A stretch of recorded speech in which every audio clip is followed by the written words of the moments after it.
चलो स्टार्ट करते हैं। Bernoulli's trial and binomial distribution, है ना। चलिए इसके बारे में लिख लीजिए। सबसे पहले लिखने से पहले मैं आपको है ना एक बात बता देता हूँ। जनरली कोई भी आउटकम या कोई चीज़ अगर हम परफॉर्म करते हैं तो उस चीज़ के दो रिजल्ट्स पॉसिबल होते हैं, है ना। ज़्यादातर केसेस में दो ही रिजल्ट पॉसिबल होते हैं। या तो हम उस चीज़ में पास होंगे या फिर फेल हो जाएंगे, या तो हमें सक्सेस मिलेगी या फिर फेलियर मिलेगा, है ना। जनरली 99% यही केस होता है, ठीक है। तो चलिए एक चीज़ लिखते हैं इसके बारे में। एक हेडिंग लिखिए, Bernoulli trial. Bernoulli trial, S हटा देना, बाकी बर्नौली ट्रायल। बर्नौली ट्रायल लिखिए इसके बारे में। The trial of random experiment, the trial of random experiment, trial of random experiment, किसी random experiment का trial is called Bernoulli trial, is called Bernoulli trial, है ना भाई।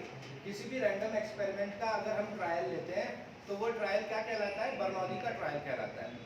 और हर उस ट्रायल के, है ना, हर उस ट्रायल के सिर्फ दो ही नतीजे पॉसिबल है। या तो उस ट्रायल में हमें सक्सेस मिलेगी या फेलियर मिलेगा। तो लिखिए इसके बारे में। The trial has only two possible outcomes, the trial has only two possible outcomes, the trial has only two possible outcomes, that is success or failure, success or failure,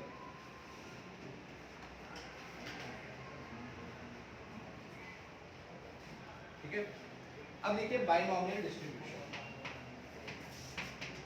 binomial distribution, है ना। ये चीज तो हम पढ़ते आ रहे हैं जब से, बाइनोमियल डिस्ट्रीब्यूशन, है ना। हम प्रोबेबिलिटी डिस्ट्रीब्यूशन पढ़ते आ रहे हैं वैसे, अब हम बाइनोमियल डिस्ट्रीब्यूशन पढ़ेंगे, है ना। बाइनोमियल, बाई शब्द का इस्तेमाल आ जाता है, तो बाई शब्द का इस्तेमाल क्लास 11 की याद दिलाता है अपन को, है ना।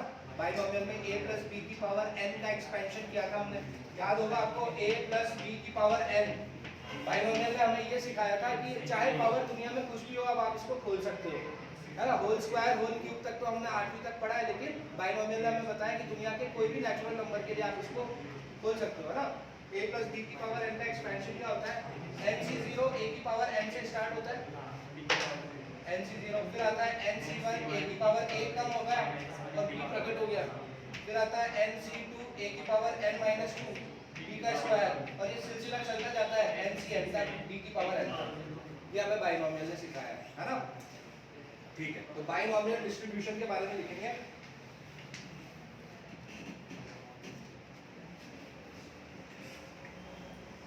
Binomial distribution, the probability of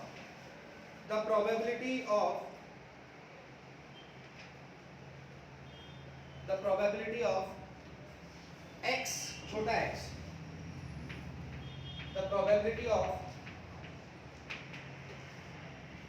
x successes, x मतलब प्रोबेबिलिटी बतानी है कि हमें x बार सफलता मिले, x कुछ भी मान लिया हमने, हमें x बार सफलता मिले, उसकी प्रोबेबिलिटी क्या होगी? p की पावर x। अब ये p क्या है मैं बताऊंगा थोड़ी देर में, अभी बस इतना लिख लीजिए आप। The probability of x successes is p की पावर x। तो अगर x बार पास हो रहे हो तो जरूर कितनी बार तो फेल भी हो रहे होंगे, है ना। अब जैसे मान लो मैं 70 बार पास हो रहा हूँ, 100 टोटल है, तो 30 बार फेल हो रहा हूँ, 100 में से 70 बार पास हो गया तो 30 बार फेल हो गया। तो अगर मैं x मेरी सक्सेसेस है तो n माइनस एक्स फेलियर दे देता हूँ, पता नहीं है ना, 100 है, 200 है, 300 है। तो अगर मेरा x मैंने सक्सेस को नाम दिया है तो n माइनस एक्स, ये n x सब समझ में आ जाएगा आपको, n माइनस एक्स फेलियर्स, है ना। लिखिए n minus x failures is q की power n minus x is q की पावर n माइनस एक्स।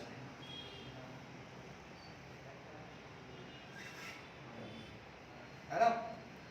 आ रहा है समझ में? ये थोड़ी सी स्टेटमेंट, मैं x बार सक्सेस हो रहा हूँ किसी इवेंट में, उसकी प्रोबेबिलिटी क्या हो गई p की पावर x, और मैं n माइनस एक्स बार फेल हो रहा हूँ, उसकी प्रोबेबिलिटी क्या हो गई q की पावर n माइनस एक्स। है ना? इतना आया समझ में? अब ये सब समझ में आएगा, p और q कुछ नाम तो देना पड़ेगा ना यार, इसलिए नाम दिया है। ठीक है, अब इसके लिए अब ये बात लिखिए, thus the probability of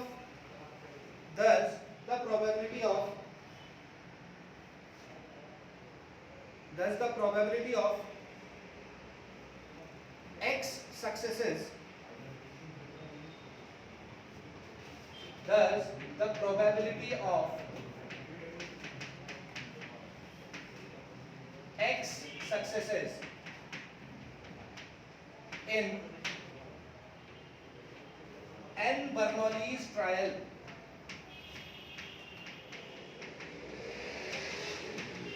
is given by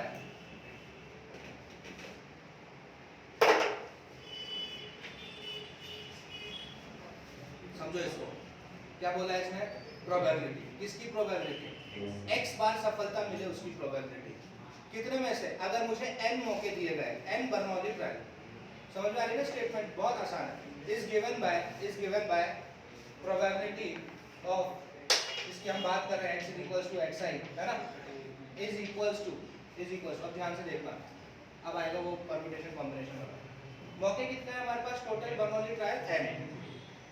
n C x, क्या लिखा मैंने? n सी एक्स, क्योंकि x सफलताओं की बात करनी है। n सी एक्स p की पावर x q की पावर n माइनस एक्स। खत्म। आया समझ में? प्रोबेबिलिटी ऑफ x सक्सेसेस क्या हो जाएगी? जितने मौके हैं उनमें से जितनी बार पास हुआ, है ना, सक्सेस की प्रोबेबिलिटी मल्टीप्लाई बाय फेलियर की प्रोबेबिलिटी, बस। p की पावर x q की पावर n माइनस एक्स। देखो ये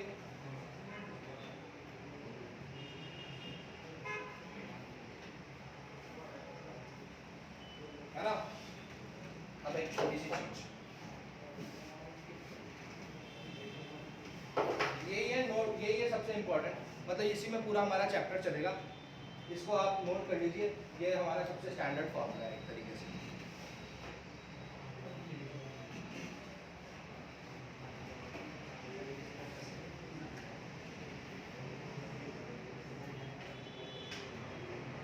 ठीक है, हाँ, जैसे मैंने आपको बताया था ना, किसी चीज के होने की या नहीं होने की प्रोबेबिलिटी का जोड़ हमेशा क्या होता है?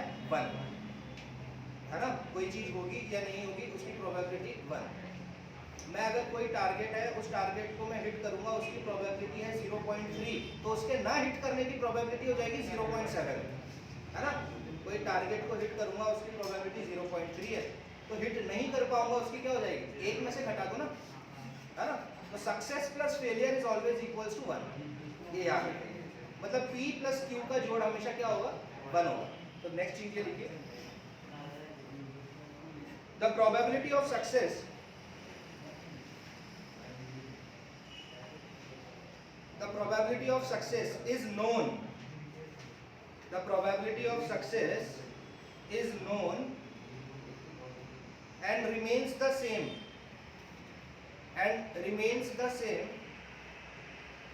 from trial to trial,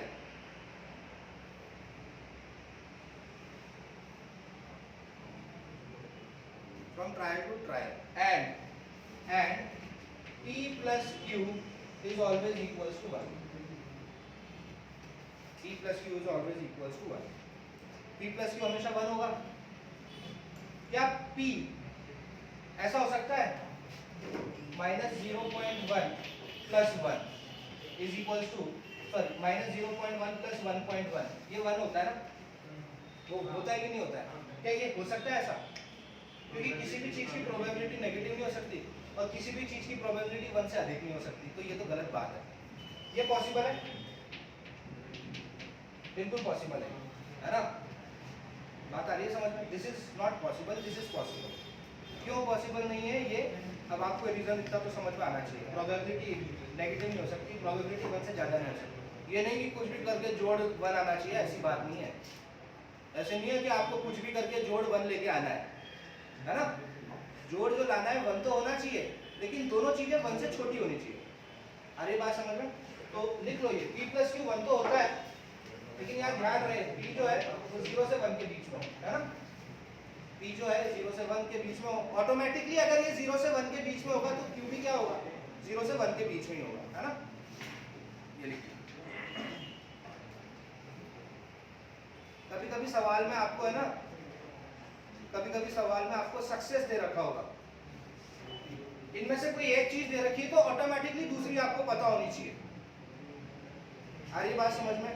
अगर मैं बोल रहा हूँ कि मेरा कोई टारगेट है, उसको हिट करने की प्रोबेबिलिटी 0.18 है, तो तुरंत बोलना चाहिए 0.82 उसके ना हिट करने की प्रोबेबिलिटी, है ना। ये आपको थोड़ा सा दिमाग इसमें चलना चाहिए, है ना। अरे ज़्यादा थोड़ा ना दिमाग खर्च होगा, एक सी तो घटाना है बस। होना आपको पता होगा या कभी कभी नहीं होना पता होगा। मैं बोलूँगा कि यार इसके ना हिट करने की प्रोबेबिलिटी 0.6 है, तो आप बोलते ना हिट करने की, सक्सेस की प्रोबेबिलिटी 0.4 है, मतलब इतना आता है समझ में? ओके, ये लिख लिया। नेक्स्ट पॉइंट लिखिए,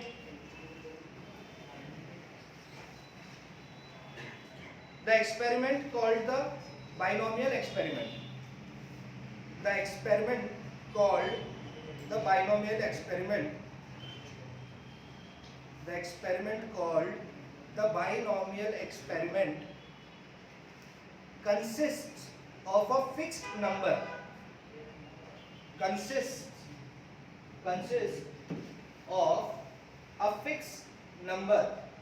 Consists of a fixed number small n, है ना। वही जो मौके दिए जाएंगे वो फिक्स होंगे, है ना। मौके n, 100 मौके, 200 मौके, 400 मौके, 50 मौके, वो n फिक्स होगा, है ना। of fixed number n of independent and identically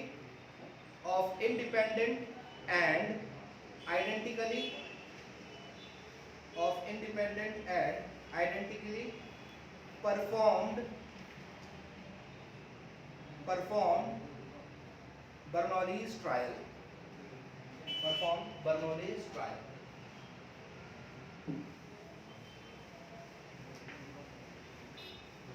ठीक है, मतलब मेन जो है ना 3 चीजों का खेल है। मौके मतलब n, सक्सेस मतलब p, फेलियर मतलब q। इन तीनों चीजों की गाड़ी हमें चलानी है, ठीक है ना। n, p and q। p मतलब पास सक्सेस, q मतलब फेल, और n मतलब कितने ट्रायल, ठीक है ना।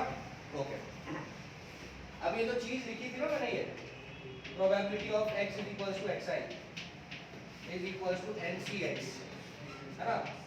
p की पावर x और q की पावर n माइनस x, ये r की जगह x है ना, ncx, ठीक है। इसी चीज को और एक अच्छे तरीके से पेश किया जाता है, वो सिर्फ मैं बताऊंगा पेश कैसे करते हैं, जनरली हमें काम यही आएगा। तो अब लिखिए बर्नौलीज डिस्ट्रीब्यूशन। नेक्स्ट पॉइंट लिखिए Bernoulli distribution. Bernoulli distribution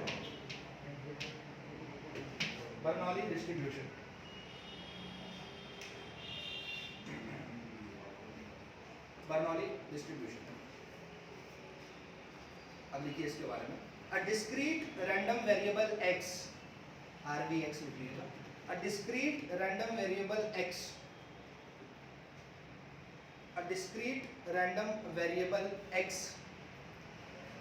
taking values, a discrete random variable x taking values 0, 1, 2, 3, 0 से लेना n तक। आपको याद होना चाहिए जब हम NCR पढ़ते हैं ना, तो n मतलब कितने में से हमें कितने चुनने हैं। तो चयन जब हम करते हैं तो 0 से करते हैं ना। हो सकता है मैंने कोई भी नहीं चुना हो, 0, है ना। हो सकता है मैंने 1 जना चुना हो, 2 चुने हो, 3 चुने हो, ज़्यादा से ज़्यादा मैं n चुन सकता हूँ। अगर मेरे पास 100 लोग हैं तो 100 में से सिलेक्शन करने के मैं क्या क्या कर सकता हूँ, 0 से लेकर 100 लोगों तक मैं चुन सकता हूँ। 101 चुन सकता हूँ क्या? नहीं। -3 पॉसिबल ही नहीं है, नेगेटिव फ्रैक्शनल नहीं होता है। और जितने चयन होते हैं वो इन्हीं में से होते हैं, n में से, है ना। r कभी भी n से बड़ा नहीं हो सकता, बराबर आ सकता है उसके ज़्यादा से ज़्यादा, है ना। ये आती है ना बात समझ में। हाँ, तो हमेशा बर्नौली डिस्ट्रीब्यूशन में ये गाड़ी ऐसे चलेगी 0 से लेकर 1 2 3 4 5 से लेकर n। हाँ, is said to follow is said to follow a binomial distribution, is said to follow binomial distribution, है ना। मतलब क्या बोला मैंने, कोई भी डिस्क्रीट रैंडम वेरिएबल है, अगर वो ये सारी वैल्यूज ले रहा है तो ये बाइनोमियल डिस्ट्रीब्यूशन को फॉलो करेगा। कब? अब वो लिखेंगे with parameters n and p, with parameters n and p, याद है ना ये n and p, number of trials, p success, n and p, if its probability mass function, if its PMF, if its probability mass function is given by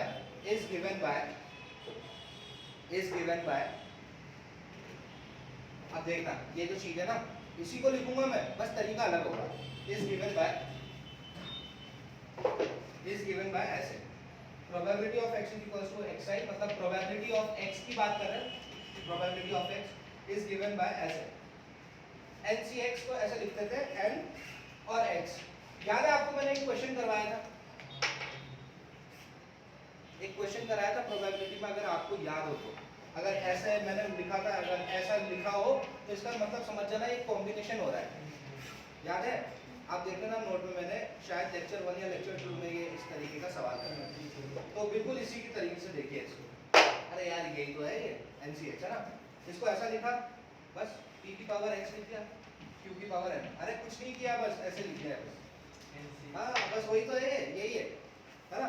बस यहाँ पे एक छोटी सी चीज हम मेंशन कर देंगे, यहाँ पर हम छोटी सी चीज ये मेंशन करेंगे कि x जो है वो कहाँ से शुरू हो रहा है, 0 से शुरू हो रहा है। ये x कहाँ से शुरू हो रहा है भाई, 0 से, और कहाँ तक जाएगा, n तक, है ना। यहाँ पर x हो रहा है 0 1 2 3 and so on till n, है ना। और बाकी दुनिया की सारी वैल्यू के लिए 0, अदरवाइज क्या लिख देते हैं 0, बाकी हमें मतलब नहीं। इसके अलावा अगर कुछ और है ना, तो हम लिख देंगे 0 अदरवाइज, 0 अदरवाइज। बक्सा बंद कर देना, ब्रेसेस, है ना। और ऐसे भी लिखते हैं इसको, x is denoted as b, मतलब Bernoulli's trial of n, p। बेटा यहाँ पर आप ये कंफ्यूजन होगा कि यार q क्यों नहीं आ रहा है। अरे यार q तो ऑटोमेटिकली पता होगा ना जब सक्सेस पता है तो, है ना। इसीलिए p और n में घूमती है चीजें, क्योंकि इतना तो हम कॉमन सेंस लगा सकते हैं कि अगर हमें पास पता है तो फेल तो हम खुद ही बता सकते हैं, है ना। तो x what, Bernoulli trial of n, p, ये एक तरीका है इसको मेंशन करने का, है ना। कभी कभी आपको ऐसे दे दिया होगा, ऐसे दिया होगा, ऐसे दिया होगा सवाल में, पूरा कहानी लिखी होगी, ऐसे दिया होगा x b 10, 0.4, तो आपको पता होना चाहिए ये तो हो गया मेरा मौका, मतलब कितने मौके हैं 10, और ये क्या हो गया मेरे सक्सेस की प्रोबेबिलिटी। आई बात समझ में? इसका मतलब समझ में आया। बर्नौली ट्रायल n, p का मतलब बर्नौली, b का मतलब तो बर्नौली, n मतलब नंबर ऑफ मौके मतलब ट्रायल, और p मतलब सक्सेस रेट, है ना। देखो ये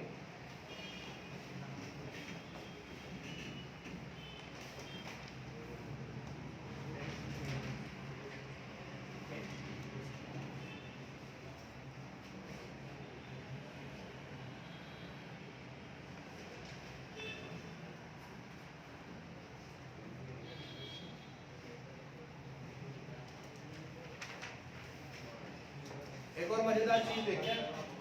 मजेदार क्या है, कॉमन सेंस है। पास प्लस फेल कितना होता है, 1। तो क्या आप ये बोल सकते हो, और 1 की कोई भी पावर क्या होती है, 1 की पावर 2, 1 की पावर 3, 1 की पावर 4, 1 की पावर -4, ये सब क्या होगा, 1 की दुनिया में कोई भी पावर क्या होगी, 1। तो क्या मैं ऐसा लिख सकता हूँ क्या, p + q की पावर में n is always equals to 1। सही बात है ना? देख लो ये p प्लस q की power n is always equals to 1। p plus q की power n is always equals to 1।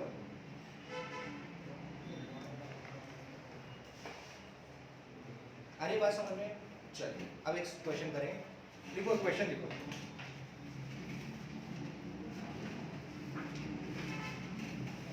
A fair coin is tossed 8 times. A fair coin is tossed 8 times. A fair coin is tossed 8 times. अब यहाँ पर है ना 8 सिक्कों को नहीं उछाला जा रहा है, एक सिक्के को 8 बार उछाला जा रहा है। सही बात है ना? ये नहीं कि 2 की पावर 8 256 केस बनाने मत बैठ जाना। एक सिक्के को 8 बार उछालेंगे हम। 8 सिक्के को उछालना और एक सिक्के को 8 बार उछालना दोनों अलग अलग चीजें है ना? तो एक सिक्के को 8 बार उछाला गया। A fair coin is tossed 8 times. Find the probability. Find the probability. Find the probability that it shows. Find the probability that it shows heads. It shows heads. इस क्वेश्चन का पहला भाग है। Exactly 5 times. Exactly 5 times.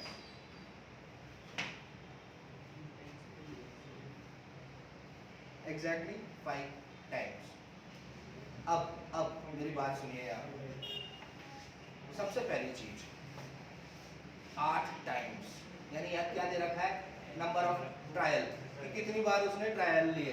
तो कितनी बार trial लिए उसने? 8 बार। n दे दिया 8 है ना? और वो जो x होता है ना, x NCX x 8 में से उसको कितनी बार चाहिए? 5 बार चाहिए। क्या? हेड है ना? तो यहाँ पर x का रोल 5 प्ले करेगा क्या? इतना आता है समझ में है ना? अब मेरी मतलब थोड़ा सा कॉमन सेंस, यहाँ पर बात किसकी हो रही है? हेड लाने की बात होती है ना? तो एक चीज यहाँ पर लिख लेते हैं। ये कैपिटल X हमें क्या बता रहा है? नंबर ऑफ टाइम्स या नंबर ऑफ टाइम्स हेड आने का है ना? Number of times head appears. Head appears, ठीक है? n और x तो यार कोई भी बच्चा भी बता देगा। अब मुझे ये बता दो, हेड लाना है। हेड लाना मेरा सक्सेस कहला रहा है। आप तो सिंपली ये बताओ, सिक्का उछालूं, एक ही सिक्का है ना ये, तो एक सिक्का 8 बार उछालना है। एक सिक्का जब एक ही बार उछलेगा तो वो क्या देगा रिजल्ट? 1/2 है ना? अरे हेड आने की प्रोबेबिलिटी क्या होगी? 1/2 होगी ना? तो क्या मैं यहाँ लिख सकता हूँ P, यानी मेरा सक्सेस। सक्सेस ही मैं सक्सेस कैसे बोल रहा हूँ? अरे सवाल में हेड लाना, सवाल वाला बोल रहा है हेड लाना, तो वो अब मैं ऑटोमेटिकली समझ गया कि हेड लाना मेरी सक्सेस है ना? सही बात है। तो P क्या हो जाएगा? P 1/2। तो Q ऑटोमेटिकली क्या हो जाएगा? 1 - 1/2 है ना? आया समझ में? ये P मेरा हो गया सक्सेस, ये Q हो गया मेरा फेलियर। आ रहा है समझ में है ना? सवाल वाले ने क्या बोला? एग्जैक्टली 5 बार। एग्जैक्टली 5 बार मतलब इज इक्वल्स टू 5 है ना? अगर वो बोलता है एग्जैक्टली 5 टाइम्स, या ऐसा बोलता कि 5 बार, 5 या 5 से कम बार हेड आए, 5 या 5 से कम बार हेड आए, तो मैं क्या करता? 0 1 2 3 4 5 सबको ऐड कर डालता। लेकिन उसने क्या बोला? एग्जैक्टली 5 बार। उस देखो अगले प्रकार के भी सवाल पे आएंगे। This is the basic question. Exactly 5 times मतलब वो बोल रहा है probability of x is equals to 5 है ना? समझ आ रहा है? Probability of x is equals to 5। तो क्या हो जाएगा? फॉर्मूला क्या होता है? NCX मतलब 8C5 सक्सेस की प्रोबेबिलिटी। सक्सेस क्या है? 1/2। सक्सेस की प्रोबेबिलिटी में क्या आता है? This minus this, n minus x। 8 में से 5 घटाएंगे, क्या आएगा? 3। और फेलियर में, फेलियर भी वही 1/3।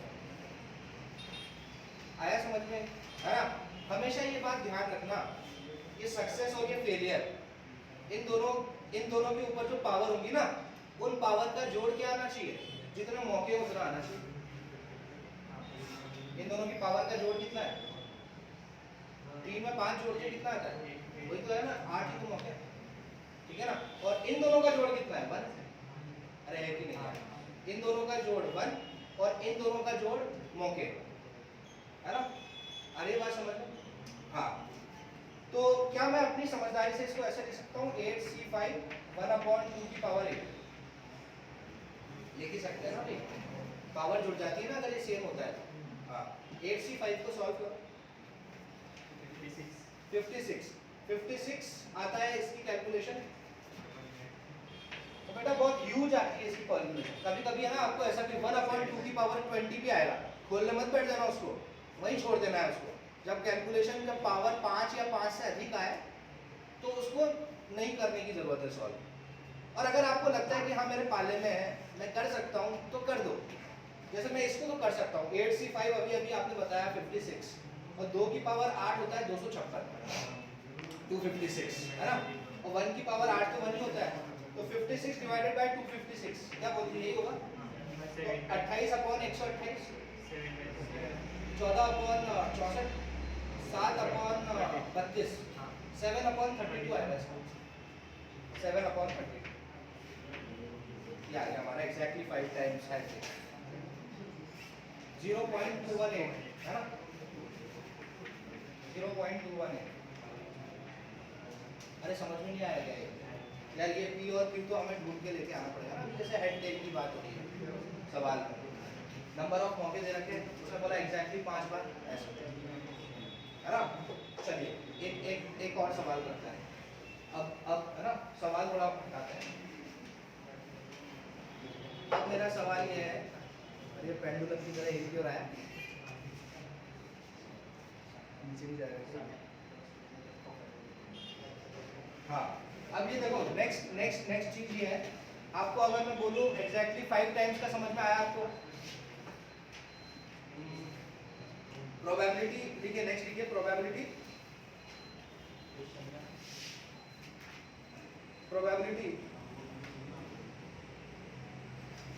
of showing head at least once, probability of showing head at least once। हाँ, थोड़ा सा दिमाग अब यहाँ पे देखेंगे, मतलब वो 8 जो मौके दिए हैं उसमें से कम एक बार तो हेड दिखाना चाहिए, कम से कम एक बार। तो क्या 2 बार चलेंगे, एक बार चलेगा, एक बार, क्योंकि कम से कम एक बोला है, 2 चलेंगे, 3 चलेंगे, 4 चलेंगे, 5 भी चलेंगे, 6 भी चलेंगे, 7 भी चलेंगे, 8 भी चलेंगे। और तो इन सबको जोड़ूंगा तो फिर 12 से 13 में आ जाऊंगा, मतलब काफ़ी टाइम लगेगा कि नहीं, है ना। मैंने बोला एग्जैक्टली तो हो गया हमारा, showing head at least once का मतलब है कि कम से कम एक बार, एक या एक से ज्यादा बार चलेगा। मौके कितने हैं वैसे हमारे पास, 8, तो 8 मौकों में से एक बार चलेगा, 2 चलेंगे, 3 4 5 6 7 8 सब चलेगा। और मुझे मेरी कॉमन सेंस ये बोलती है कि probability of x is equals to 0, है ना, plus probability of x is equals to 1 plus probability of x is equals to 2 plus कहाँ तक, probability of x is equals to 8। भाई 9 तक तो नहीं जाऊंगा ना, क्यों, क्योंकि मौके कितने हैं, 8 है ना, तो जो काम है 8 के अंदर रह के करना है ना। x बराबर 0 से लेकर x बराबर 8 तक के सारे जोड़ों की प्रोबेबिलिटी क्या होगी, 1। बहुत ही बढ़िया, इनकी प्रोबेबिलिटी होगी 1, ठीक है। अब सोचो आपको सवाल वाले ने बोला एटलीस्ट वंस, तो अगर साधारण दिमाग लगाओगे तो इसको हटाकर ये सारे जोड़ने पड़ेंगे, है ना, इसको हटा के सारे जोड़ने पड़ेंगे। मैं तो नहीं जोड़ूंगा, मैं तो क्या करूंगा, 1 में से probability of x is equal to 0 को माइनस कर दूंगा चुपचाप, तो मिल गया ना ये सब। अरे कॉमन सेंस नहीं आया समझ में, थोड़ा सा जोड़ दे दो दिमाग पे यार, आई बात समझ में कि नहीं। 0 से लेकर 8 तक का जोड़ कितना है, 1। सवाल वाले ने क्या पूछा, एक या एक से अधिक की प्रोबेबिलिटी बता भाई, तो मुझे समझ में आ गया, मुझे यहाँ से लेकर यहाँ तक सबको जोड़ना है, तो मैं तो वो नहीं करूंगा, मैं तो क्या करूंगा, इस 1 से इसको घटा दूंगा ना, तो ही तो मिल गया ना ये सब। आई बात समझ में? हाँ, तो probability that it shows that at least one once, तो क्या हो जाएगा 1 minus probability of x is equals to 0। बात आ रही है समझ में? अगर सवाल वाले ने पूछा होता शोइंग हैड एट लीस्ट 2, मतलब वंस की जगह बोल दिया होता कि कम से कम 2 बार तो हेड दिखा है, तो क्या करता मैं, 2 या 2 से अधिक जाती गाड़ी पे, फिर मेरी गाड़ी यहाँ से जाती है, यहाँ से जाती है ना। आप खुद देखो ना यार, इन सबको जोड़ना ज्यादा आसान है कि ये ज्यादा आसान है? अरे ये आसान है ना, ये नजदीक है ना उसके, ये करना ज्यादा आसान है। अगर बोला होता है एटलीस्ट 2 बार, तो क्या करते हैं, 1 माइनस दिस, है ना, एक में से इन दोनों को घटा दो और आंसर आई समझ में?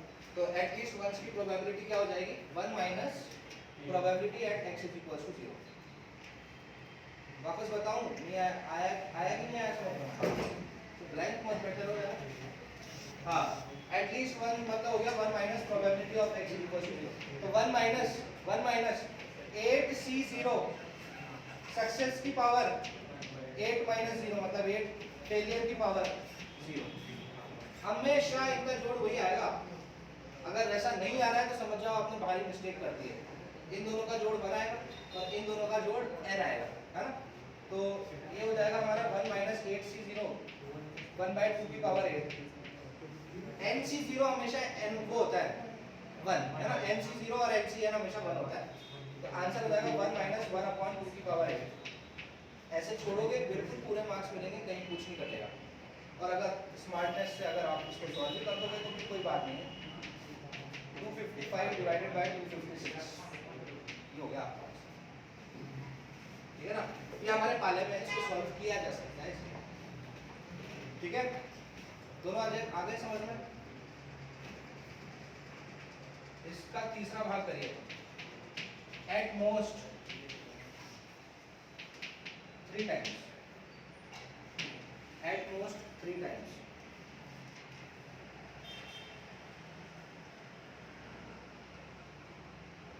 थ्री की जगह 2 कर दो, at most 2 times. At most का मतलब क्या होता है, अधिक से अधिक, ज्यादा से ज्यादा। 8 में से वो 2 बार हेड दिखाना चाहिए, ज्यादा से ज्यादा। तो क्या 0 शामिल है? हाँ, एक बार भी नहीं दिखाए मुझे चलेगा, एक बार दिखाए वो भी चलेगा, 2 बार दिखाए वो भी चलेगा, 3 बार नहीं चलेगा। एट मोस्ट 2, है ना। एट मोस्ट 2 टाइम्स करो, इसकी प्रोबेबिलिटी निकालो। एट मोस्ट 2 टाइम्स,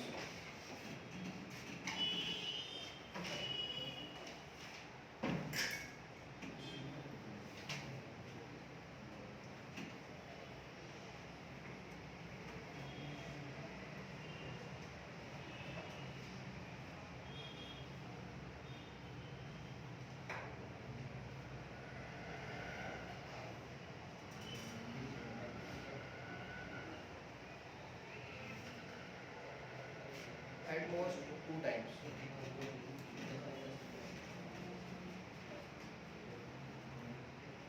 पहले ना आप ऐसे थोड़ा करो, एट मोस्ट 2 टाइम्स का मतलब है probability of x is equal to 0 plus probability of x is equal to 1 plus probability of x is equal to 2, है ना। अब ये ज्यादा आसान है, इन तीनों को जोड़ना। इसमें मत कर देना 1 में से, नहीं मैं तो वो सब माइनस करूंगा। अरे समझ रहे हो ना, ये ज्यादा आसान है ना। हर बार वही नहीं, एक्स्ट्रा दिमाग नहीं लगाना है। जो हमारे पास में हो, जिस रिजल्ट से हमें फायदा हो रहा हो वो करना है।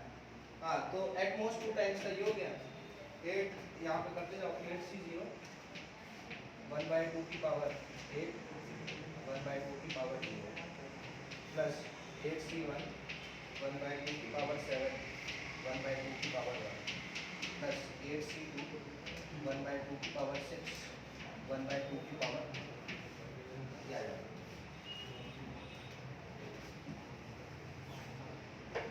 होता है 1/2 की पावर 8 प्लस 8c1 8 होता है, 8 इंटू 1/2 की पावर 7 प्लस 8 हो गया 28।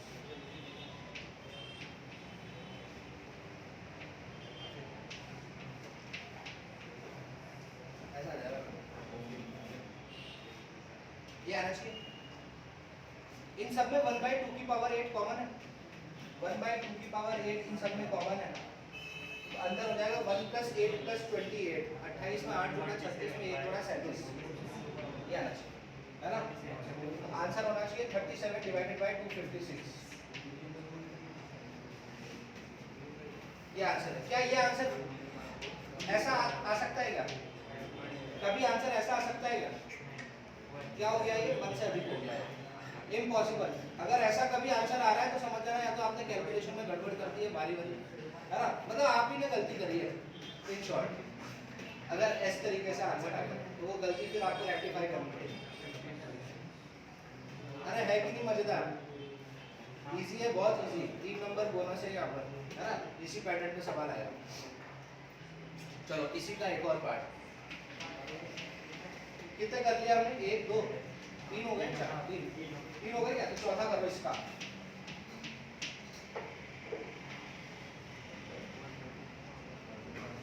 हेड टेल से ज्यादा, a larger number of times than tails, a larger number of times than tails। आ गया समझ में? हाँ, टेल मतलब 8 बार होगा तो कैसा होगा? लार्जर नंबर मतलब हेड ज्यादा टेल, हेड ज्यादा टेल कम। तो ये हेड ये टेल, तो क्या क्या केस बनाऊं? क्या 4 और 4 चलेगा क्या? भाई 8 मौके हैं, 4 4 दोनों इक्वल हो गए ना। ये तो उसने क्या बोला है? स्पेसिफिकली बोला नहीं भाई टेल से हेड ज्यादा होना चाहिए, तो ठीक है भाई 5 3 चलेगा क्या? हाँ 6 2 भी चलेगा, 7 1 तो चलेगा ही चलेगा, और 8 0 भी चलेगा, है ना। अब आप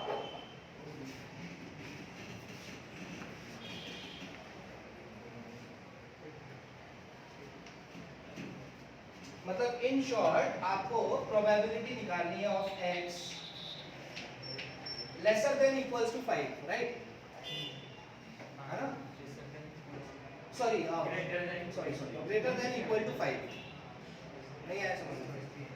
5 के बराबर या उससे अधिक, 5 6 7 8, ये मत देखो आप, तो मैंने केस बनाया ना आपके लिए। 5 के बराबर या उससे अधिक, तो आपको निकालना है ये probability of x greater than equal to 5।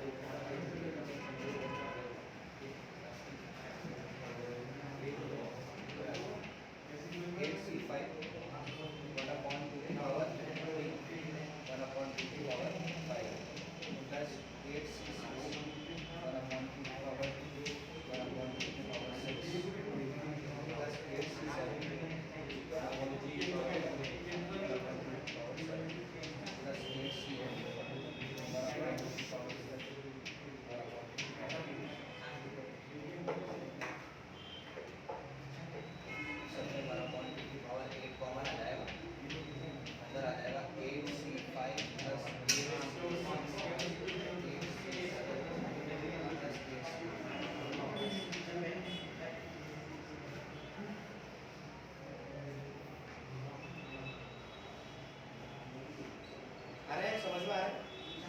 क्या आया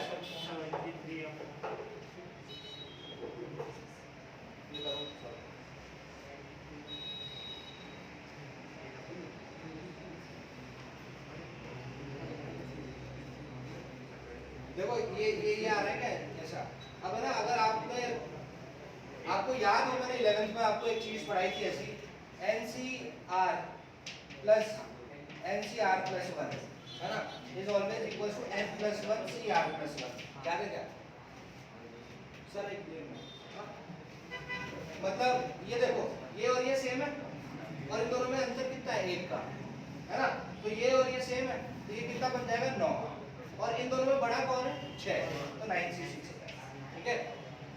अब इधर आओ, वही चीज इधर हो रही है, ये और ये सेम, और इन दोनों में बड़ा कौन? 8, तो इधर क्या हो जाएगा? ऊपर हो जाएगा 9, नीचे हो जाएगा 8, तो प्लस 9C8, है ना। इसको सॉल्व करो, 9C8 का वैल्यू 9 हो जाएगा, और 9C6 का वैल्यू हो जाएगा 9 × 7 × 8, 9 × 8 × 7 into 6 से 6 कट जाएगा, और नीचे बचेगा 3 फैक्टोरियल जिसकी वैल्यू होती है 6, है ना। तो ये 2 बार, ये 3 बार, 1 बार 4 बार, 4 7 28, 28 3 84, है ना, 84। क्या आ रहा है 9C6 का वैल्यू 84 आएगा, 84 में 9 जुड़ेगा तो कितना आएगा 93 है ना। तो आंसर होगा आपका 93 डिवाइडेड बाय 256, ये होना चाहिए आंसर 93 डिवाइडेड बाय 256। बेटा इन सबको सॉल्व करोगे ना, आपको प्रॉपर्टी नहीं लगानी, आप इंडिविजुअली भी सॉल्व कर सकते हो। 8C5 निकालो, 8C6 8C7 तो 8 ही होता है, ये 1 होता है, 8C6 भी 8 7 56 डिवाइड 28 हो जाता है ना। 28 और 8 36 और 1 37, तो ये 64 आया, नहीं 54 28 और 8 36 और 1 37, 93 में से 37 माइनस कर दो 56 आएगा, ये 56 होता है ना। 56 28 8 और 1 इन सबका जोड़ डिवाइडेड बाय 2 की पावर 8 आया, समझ आया ये। चलिए बाकी नेक्स्ट टाइम में करेंगे इस पे बेस्ड कुछ क्वेश्चन सॉल्व।